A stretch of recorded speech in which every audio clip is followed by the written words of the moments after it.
Good morning সবাইকে, আসসালামু আলাইকুম। অনেক দিন পরে আরও একটা ভিডিও ব্লগ নিয়ে আসলাম।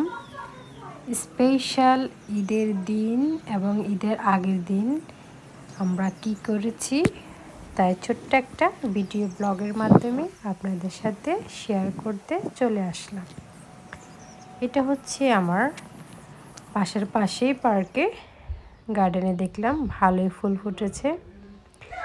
তো লাকিলি খুবই ভালো লেগেছে। এখানকার ওয়েদার এত সুন্দর ওয়েদার, একদম গরমও না একদম ঠান্ডাও না। তাই ভাবলাম আপনাদের সাথে এই মুহূর্তটা শেয়ার করি, যেটা হচ্ছে আপনার অনেক সুন্দর গার্ডেন।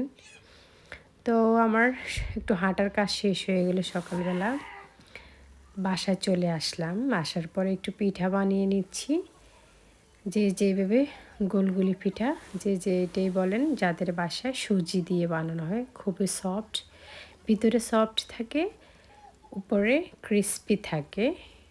এই পিঠাটা খেতে অনেক সুস্বাদু।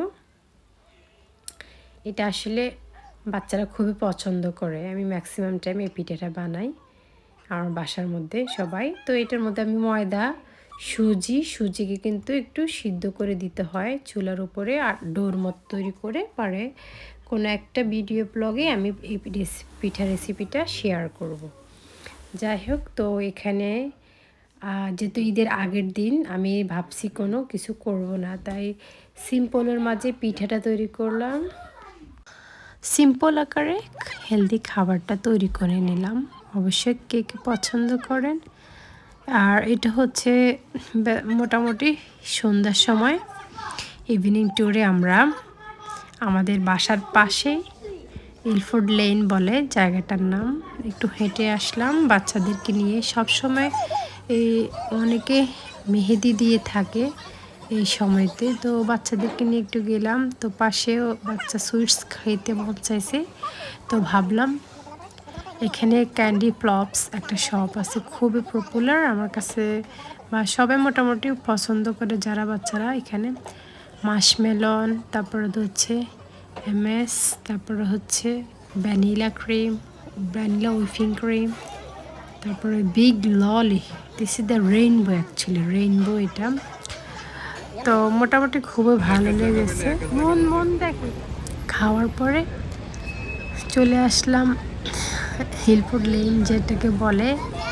মোটামুটি আস্তে আস্তে স্লোলি সবাই আসতেছে।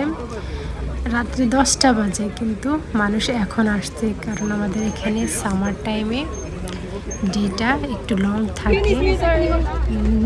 দ্যাট মিনস 10 o'clock পরে সূর্যটা মাগরিবটা হয় অনেক লেটে, 8:30 অথবা 9টা এরকম। তো এই তো এই ড্রেসগুলি খুবই ভালো লাগে আমার জন্য। আমাদের দেশের প্রত্যেকে খুবই 20 পাউন্ড, 25 পাউন্ড, 22 পাউন্ড ভালো একটা জামা পাওয়া যায় রেডিমেড বাচ্চাদের জন্য। খুবই ভালো, কমফোর্ট আমি মনে করি। আর বাচ্চারা এখানে যে এনজয় করতেছে, ছোটো ছোটো বাচ্চা। সবচেয়ে লাকি হচ্ছে এই ঈদেও আমাদের এখানে স্কুল বন্ধ। যাই হোক, আগের দিন সন্ধ্যাবেলা এটা ছিল, আস্তে আস্তে 11টা বেজে গেছে। তো এখন সকালবেলা আমরা সবাই রেডি। বাবার ছেলে আছে এখানে, মেয়ে আছে আমার, আমি সহ। আলহামদুলিল্লাহ ঈদের নামাজ পড়তে গেলাম। প্রত্যেক বছর আমরা এটা করি। আমাদের এখানে এই জিনিসটা খুবই কমন জিনিস একদম। আমরা ঈদের নামাজ পড়তে পারি। পুরুষ মহিলা আলাদা সেপারেট জায়গা, পার্কে হলেও সেপারেট জায়গা। আলহামদুলিল্লাহ বিদেশের বাড়িতেও ঈদের নামাজ পড়তে পারি। যাই হোক, পরে বাসায় চলে আসার পরে একটু রিল্যাক্স হলাম। তো গার্ডেনে গেলাম। এই হচ্ছে আমার গার্ডেনের বর্তমান অবস্থা।